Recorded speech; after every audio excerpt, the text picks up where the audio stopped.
Back in 2019, on a cool spring day in Hamburg, a 25-year-old woman took the stage at one of the largest digital marketing conventions in the world. And she'd say something that would make a lot of people angry. Mein Name ist Verena, ich bin die 4. Generation von Balsen. Wir backen seit 130 Jahren Kekse. Ich würde gerne mal mit euch ein Experiment ausprobieren und wir gucken einfach mal, was passiert.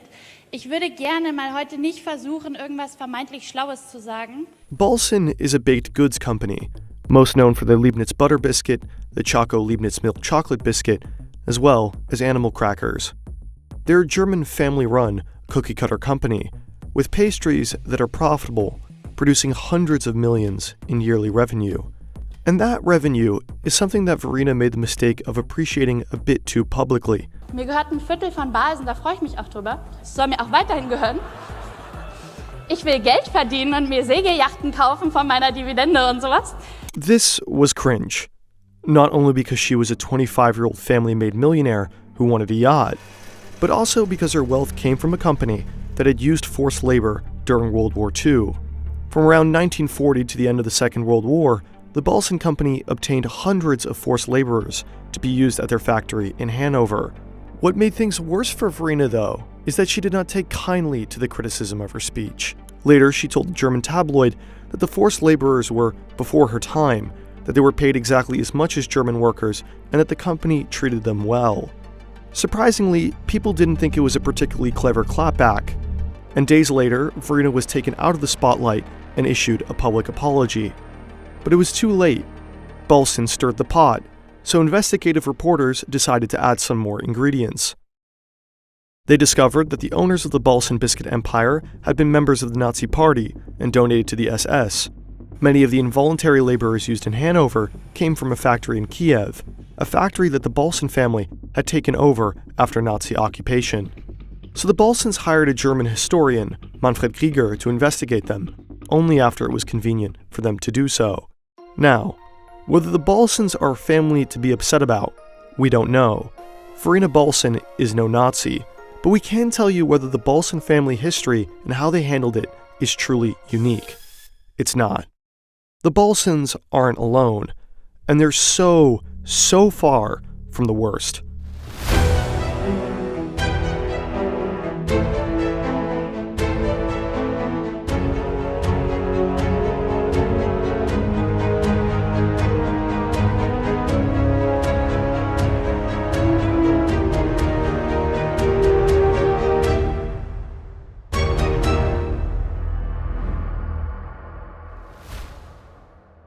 Germany is the economic powerhouse of the European Union, a country with an iron grip of the global manufacturing industry and a specialized powerful Mittelstand.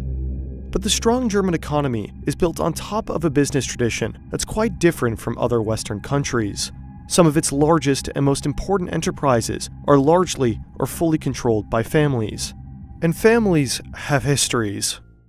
My name is David de Jong, a Middle East correspondent for the Dutch Financial Daily, and I wrote Nazi Billionaires. Nazi Billionaires is the story of 5 of Germany's wealthiest business dynasties, the way they profiteered from the Third Reich, the way they got involved with Hitler's regime, the way they got away with the crimes, and the way the heirs are dealing with these crimes today. This is a video about 3 of these families. Families that share a difficult Nazi past, but also produce products that you likely know and can consume today. And 3 families who, instead of fully acknowledging that past, have twisted and turned and fought trying to hide it until, of course, it was convenient not to. Families that have accrued so much wealth and top financial leaderboards, but with names and faces you don't know. So this story starts with a face you probably do. Heinrich Himmler was one of the leading figures of the Nazi Party and one of the main architects of the Holocaust. He was appointed by Hitler to the Reichsführer of the Schutzstaffel, which eventually led him to the position of Reichskommissar for the strengthening of the German ethnic stock. Himmler could decide who was German in occupied areas and how to efficiently handle those who were not. He established the first concentration camp, which impressed Hitler so much that Himmler was tasked with establishing the entire system. He was entrusted with implementing the final solution of the Jewish question, and his Einsatzgruppen alone killed nearly 2 million people. But we're not here to talk about the atrocities of Himmler. We're here to talk about his friends. The Freundeskreis der Wirtschaft was a group of German industrialists that served as a middle ground between Nazi Party and industry. The group coordinated around 1 million German marks to be used by Himmler outside of budget, which included the Aryan eugenics research. One of the especially passionate Nazis in that group was the CEO of a company most know a bit too well. Richard Kosolowski. He was a Nazi ideologue. He had a portrait of Hitler in his office. He handed out signed copies of Mein Kampf to new employees, and in Himmler's inner circle, he attended practically every meeting at the Aero Club in Berlin. Kosolowski funded Himmler's Lebensborn, the plan to support Aryanization by seizing children from parents, categorizing them, and reassigning them to different ones, with the unwanted ones being murdered in concentration camps. Luckily for Kosolowski, he was the stepfather of a child who would never have to be reassigned. Rudolf August Oetker. Dit is een Big American's Pizza. Kruimelde kandijkoekjes. Lay it La Familia way. Führerische Pizza-Restaurante. Dr. Oetker. Go to a frozen food section of your local supermarket or look for baking supplies, and you'll be sure to encounter that same name. Dr. Oetker is one of the largest family-run German multinationals on the planet, with yearly sales revenue in the multi-billions. Rudolf August considered his stepfather Richard Kosolowski, the CEO of Oetker, his real father. I couldn't imagine a better father than Richard Kosolowski, Rudolf August said in an interview with a German newspaper more than a half a century later, nor a better teacher for me. Unlike his real father, Rudolf August was a real Nazi. Rudolf August was not drafted, but volunteered to join the Waffen-SS. It was only for the most fervently ideological Nazis who would join the Waffen-SS. It was a very stringent training and a very stringent selection process, so it was abnormal in that sense. Rudolf August later claimed that he didn't know the extent of the concentration camps, which was weird because he trained in one. So part of Rudolf August Oetker's training took place at Dachau concentration camp, and he would later claim that the barracks were separate from the concentration camp, but in fact it was part of the same complex, and concentration camp prisoners would clean the barracks of the aspiring SS officers that were trained there. Yet, Rudolf's Nazi past never really mattered after the war ended. Although his family benefited from Aryanizations, the use of forced and slave labor, Rudolf August was detained only for his role in the Waffen-SS. The denazification of Rudolf August Oetker never even went to trial. Instead, he was exonerated by an internal subcommittee made up entirely of his company's own employees. A few months later, British officials confirmed his exoneration. He lied that he was forcibly moved to the Waffen-SS, even though he volunteered and also had a knack for Aryanizing property. So instead, Rudolf August was made CEO. And over the next few decades, he turned Dr. Oetker into a multi-billion euro empire. When he died in 2007, the company was distributed among his 8 children, making each of them individual billionaires. And they each inherited a similar stake in the Dr. Oetker conglomerate, which at this point was one of the largest privately owned companies in Germany. But Rudolf was a quiet man, so he was able to hide his past quite well. In a press statement to us, the Oetker Group clarified that he in fact vetoed any investigation into the Nazi history of the company until after his death. It wasn't until 2008, a year after his death, that Rudolf's children commissioned historians to truly understand their company's history. And an uncomfortable history they found. In 2013, August Oetker, his eldest son, acknowledged that his father was a Nazi. But this announcement does not mean that the family was suddenly okay with being fully transparent about their past. Rudolf August married multiple times. Although the older Oetker children were open to commissioning the study, the 3 younger children were less receptive. The mother of the 3 youngest, Maya, rejected the investigation's claim that her late husband was a committed Nazi, but Rudolf was, of course, a quiet man. In order to maintain harmony and unity within his family, Rudolf August had hoped that his eldest son August would train Alfred to take over the position of CEO, a forced power split between oldest and youngest. But when August gave up operational management, he'd promote his younger brother Richard instead. This was enough to split Dr. Oetker into 2, and today they still remain ideologically divided. There were 2 foundations under Dr. Oetker. But where the eldest siblings decided to change the foundation named after their Nazi grandparents, the youngest siblings decided to keep their Rudolf August Foundation. As it is, without any kind of cognizance of his history as an Waffen-SS officer. In a statement to us, the younger siblings' communications team argues that the name of their foundation is kept because the family has already transparently dealt with their past through their commissioned historical study and provenance research into the Oetker art collection. A majority of Oetker sales are generated outside of Germany, but go to their English site and you'll have a hard time figuring out who Rudolf August Oetker or his stepfather really were. You can find the link to the study they commissioned, but you can only buy that book in German. In English, you can learn that Rudolf August rebuilt and helped diversify Dr. Oetker on the company website, but you'll see no mention of him voluntarily signing up to join the Waffen-SS. Today, his children are some of the wealthiest people on the planet, and although the Oetker children have put some questionable effort into bringing attention to their family's Nazi past, there are some families who have put in no effort at all. In this video, we are discussing dark family secrets, which should be revealed and openly discussed. In May of 2017, 3 people met at a restaurant outside of Munich.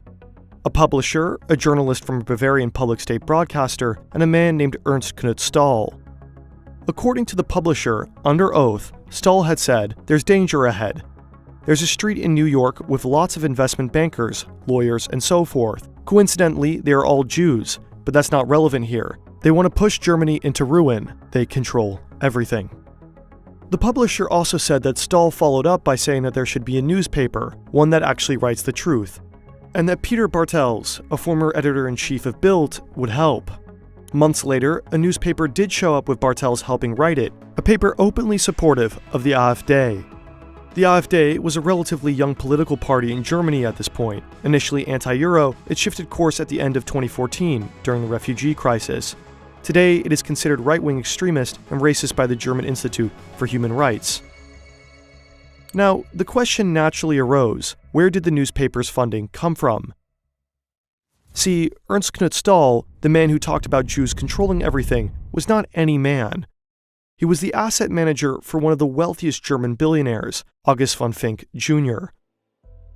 August Jr. was a private man, the eldest of the von Fink empire.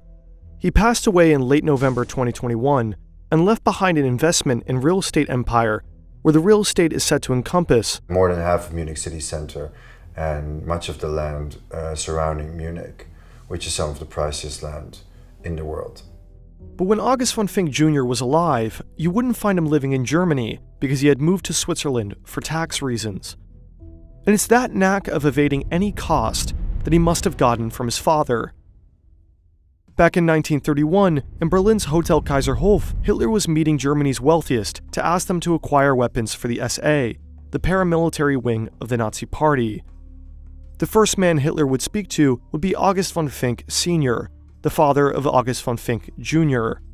The senior controlled Merck Fink and held significant shares of Allianz and Munich Re because his father co-founded Munich Re and Allianz, 2 of the world's largest insurers and reinsurers today.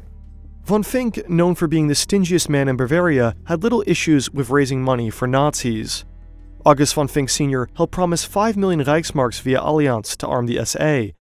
And for his financial services, von Fink was rewarded with political advantages by being able to target his Jewish enemies.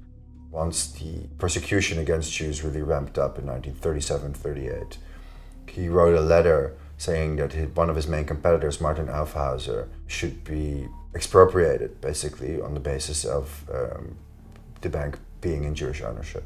Fink wrote a letter to Munich's Chamber of Commerce that the German private banking sector is still largely made up of non-Aryan firms.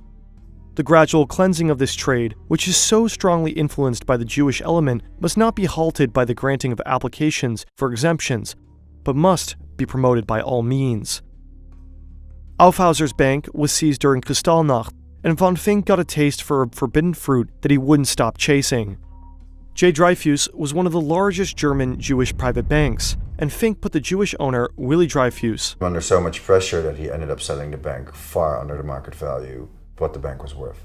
Fink also went ahead and did the same thing to the Rothschilds. August von Fink Sr. ended up buying the Rothschild Bank for tens of millions under its market value, while its main owner, the Rothschild heir, was held captive by the SS in a hotel in central Vienna. Now, von Fink was not merely a financial opportunist, he was also a real Nazi. August von Fink Sr. was very much a committed Nazi, even though he tried to hide it as best he could after the end of the Second World War. Hans Schmidt-Polex, an Allianz executive and friend of von Fink, stated after the war that von Fink believed that Hitler was sent by God to save the German people. Fink remained a convinced Nazi who would have died for his beliefs if necessary. But for his beliefs, he did not have to die. Fink didn't actually have to do much at all. So at August von Fink denazification trial, strange things started to happen. Evidence started to disappear from the case file. Witnesses who had incriminating evidence against von Fink suddenly didn't turn up. But most importantly, Julius Herf watered down the indictment against von Fink. Long after the trial ended, there was reporting that Herf had been blackmailed by von Fink's accomplices. Herf was homosexual. There were rumors of letters that he had sent to younger men that were used against him as part of the blackmail. And so von Fink escaped justice, although he did have to pay around 2,000 marks towards a general restitution fund, but he appealed it on the basis of a knee injury that he had sustained during World War I, which was actually granted. He never had any kind of criminal penalty against him. He went off scot-free. By 1970, August von Fink Sr. became Germany's second richest man. After his death, his eldest son August Jr. inherited his fortune, and the Jr. sold the Allianz and Merrick Fink shares to Barclays Bank. When August Jr. died in 2021, his wife and their children inherited a fortune estimated around 8 billion euros. However, attempt to find any acknowledgement by that family of their wealth's past, and it seems little can be found. There's no evidence that August von Fink Jr. or his children or his wife have any indication that they want to come clean with regards to the Nazi past of the von Fink dynasty. But the von Fink family may not even be the most wealthy, but silent of the Nazi billionaire dynasties. In September of 2015, the richest woman in Germany and one of the richest people in the entire world spoke at a press conference. Deutschland ist ein Gründerland. Was zur Gründerzeit Männer wie Karl von Linde oder Robert Bosch waren. Suzanne Clausen is one of the heirs of the most successful German business dynasties in history, BMW. But in a press conference where she references Germany's greatest founders, there's a reason that Clausen makes absolutely no reference to her innovative founder father or grandfather. On a February evening in 1933, a few billionaires met at the official residence of the Reichstag-President Hermann Göring. Present were Baron August von Fink, Kurt Schmidt, a few chemical company executives, Gustav Krupp, Friedrich Flick, and a man named Günter Quandt. Only a few weeks earlier, Adolf Hitler had seized power as Chancellor, and he met the businessmen that February night personally to tell them the future of the nation. On March 5, 1933, the people of Germany would vote in Germany's last election. If Hitler were to be elected, the titans of German industry would get a stable business climate, but only if he was elected. That night, the founder of BMW helped write off a check for thousands of Reichsmarks to a man who had just told him that his goal was the end of German democracy. Günther was one of the largest private industry users of forced and slave labor in Nazi Germany, and Günther is special because unlike the other military industrialists like Krupp and Flick, he was never held accountable for his crimes, and crimes he did commit. He became a leader of the armament economy, fueling the Third Reich with munition and batteries. Günter Quandt was a brazen opportunist who tried to expand his business empire in all ways possible, profiteering from the Third Reich through mass weapons production, through the expropriation of Jewish-owned companies, expropriation of companies in German-occupied territories, as well as the mass exploitation of forced and slave laborers. At its Akkumulatorenfabrik in Hanover, by 1943, forced labor made around half of the workforce. AFA, and is today known as Varta, which produces the batteries in your AirPods, had a massive new factory in Hanover, in the center of Germany. In collaboration with the SS, they built a sub-concentration camp on the factory complex. The concentration camp was set up with gallows and an execution area. Prisoners had accidents with boiling hot metal, and hands and arms would get stuck in Gunter's machinery, with flesh and bones being ripped off while fully conscious. Random beatings, executions, no medical care. The company calculated that there would be a turnover rate of 80 people dying each month, with slaves lasting on average for 6. Günter Quandt ended up using about 60,000 forced and slave laborers across his battery and weapons companies. But the topic of forced and slave labor did not come up at all during his denazification trial. Neither did the many Aryanizations that he had done all across Europe and in Nazi Germany. Günter Quandt, like von Fink, was deemed a fellow traveler who only had to pay a monetary fine. He got off scot-free and never received any kind of criminal punishment. But Günter Quandt had a stronger link with Nazi Germany than the supply chain of thousands of slave laborers in exchange for ammunition and batteries. His second wife divorced him and instead married one of the chief architects of the Nazi regime. Goebbels was the chief propagandist and also doting stepfather of Günter and Magda's son, Harold Quandt. Harold Quandt grew up in one of the most radical families in the Third Reich. And he ended up being the only one of Magda Goebbels' children who survived the Second World War, because Magda Goebbels ended up murdering her 6 children and then committing murder-suicide with her husband. After the war, he became one of the wealthiest men in West Germany, but he passed away in an airplane accident at the age of 45, leaving his descendants with hundreds of millions. Today, his daughters and Goebbels' step-grandchildren maintain a low profile, having their wealth managed through the Harold Quandt family office, which reports to have 3 sole and 1 majority shareholding in several financial service companies with approximately $17 billion in assets. The inheritors of millions are now silent billionaires today. But as interesting as Harold Quandt and his daughters are, it's Herbert Quandt that deserves a bit more attention. Herbert Quandt was the eldest son of Günter Quandt, and he later became known as the savior of BMW because he saved BMW from bankruptcy in the 1960s. Today, you can still find a BMW Foundation in Herbert Quandt's name, which promotes responsible leadership.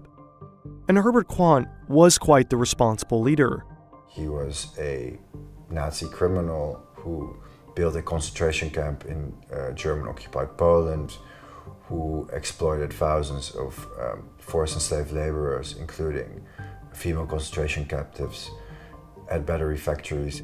Herbert Quandt, like his father, escaped justice. According to Benjamin Ferencz, a Nuremberg trial prosecutor, if all the facts had come out at the time, Herbert Quandt would have been prosecuted. But he wasn't. Instead, he'd stay one of Germany's wealthiest, leaving a fortune to children who still remain some of the richest people on the planet. Both Suzanne Gladden and her brother, Stefan Quandt, have a near half ownership of BMW, with both serving on the supervisory board. And they still run a foundation in the name of their Nazi war criminal father, and even today seem to avoid full transparency. So, in the summer of 2021, I had sent my questions to the spokesman of Stefan Quandt, and some of the questions were never answered, including, do you think that the biography of Herbert Quandt on the Herbert Quandt Media website is transparent and accurate? And then a few months after I sent that question, overnight, they changed the biography to give a little bit more a semblance of transparency. So it's a very subtle, insidious way of whitewashing. In a press statement to us, the Quandt family office press team mentioned several ways in which the family deals with their ancestors' Nazi past. 1. Stefan and Gabriele Quandt have openly spoken about it in an interview with a German newspaper in 2011. 2. Since 2011, the family has supported the Documentation Center for Nazi forced labor in Berlin. 3. Stefan Quandt and other family members have met some former forced laborers in person. And 4. Suzanne Gladden supports different Jewish organizations and has received a prize for her engagement. We also asked why the Quandts only commissioned research into their Nazi past after a German documentary about this past came out in 2007. The documentary put immense pressure on the family. In their answer, the press office seems to suggest that the family was shaken by the reporting, but did not have all the facts prior to them being made public on TV. However, the documentary also showed the family's unwillingness to help journalists investigate their past. Seit Beginn unserer Recherchen im Jahre 2002 werden alle Interviewanfragen abgelehnt. Schriftlich heißt es unter anderem, man wolle nur ungern in eine Situation gebracht werden, sich dafür verteidigen oder gar entschuldigen zu müssen, dieser Familie anzugehören. The family also did not answer some of our questions like why they choose to keep awarding the much criticized Herbert Quandt Media Prize for journalists, or if they're planning to change the name of the Herbert Quandt Foundation. The biographies on both websites were sent to us by the press office. They mention some of his crimes, but commend him nonetheless. He supposedly was, quote, one of the most influential and visionary personalities in German corporate and economic history. He demonstrated daring and farsightedness. After the Second World War, the German population was initially unwilling to discuss and accept guilt. This slowly changed over the years through an emerging culture of remembrance, zu Deutsch Erinnerungskultur.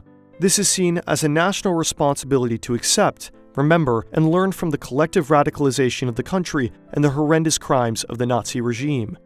This is formalized in the government financing memorials, museums, and archives. Through history lessons and political education, the nation strives to make National Socialism and the Holocaust graspable on the one hand, and on the other, it intends to form personalities who can resist mass or genocidal violence.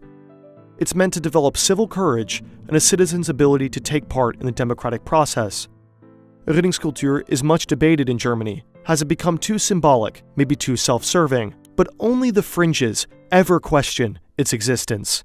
Je mehr wir darüber nachdenken und daran erinnert werden alle, genauso wird man im Ausland daran erinnert. Und wir müssten endlich mal versuchen, das zu vergessen. To not partake in Erinnerungskultur is extremely questionable, especially if significant parts of one's wealth originate in war crimes and exploitation. It should not be hidden, but remembered.